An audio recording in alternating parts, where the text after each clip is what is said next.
The Ansari X Prize was created in May 1996 and initially it was just called X Prize.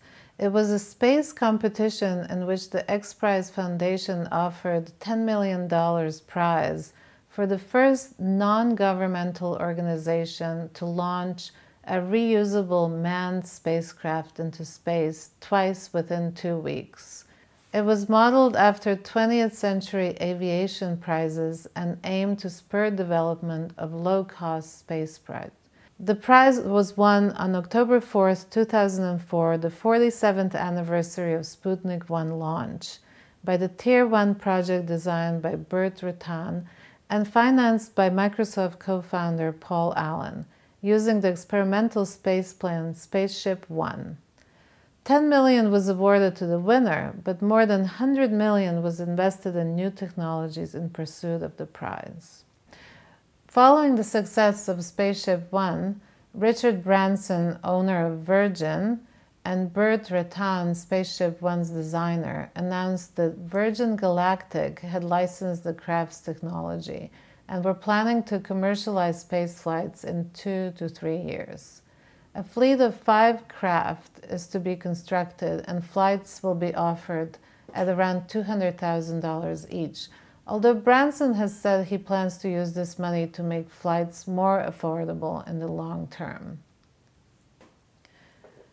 Recently, we had big news for space exploration moving into the private domain. SpaceX launched Dragon, the first commercial spacecraft to successfully attach itself to the International Space Station. SpaceX was created by PayPal founder Elon Musk and is one of the few private companies receiving NASA funds to develop the commercial transport of astronauts into space. So we see that space exploration is moving into the private domain. Some call it space exploitation.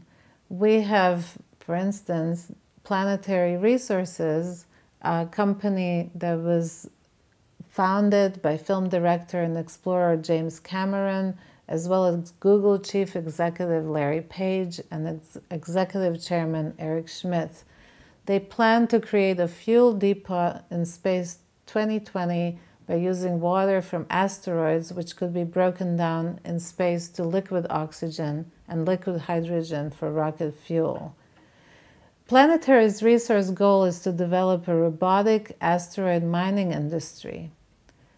Some have speculated on the profitability of mining metal from asteroids. According to some estimates, a 1-kilometer diameter asteroid would contain 30 million tons of nickel, 1.5 million tons of metal cobalt, and 7,500 tons of platinum. The platinum alone would have the value of more than $150 billion at current prices.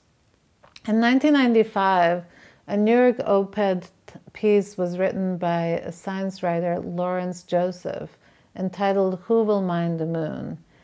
It introduces us to the rare gas called helium-3 and asks the telling question, will the moon become the Persian Gulf of the 21st century? Mr. Joseph raises the call to arms with his conclusion.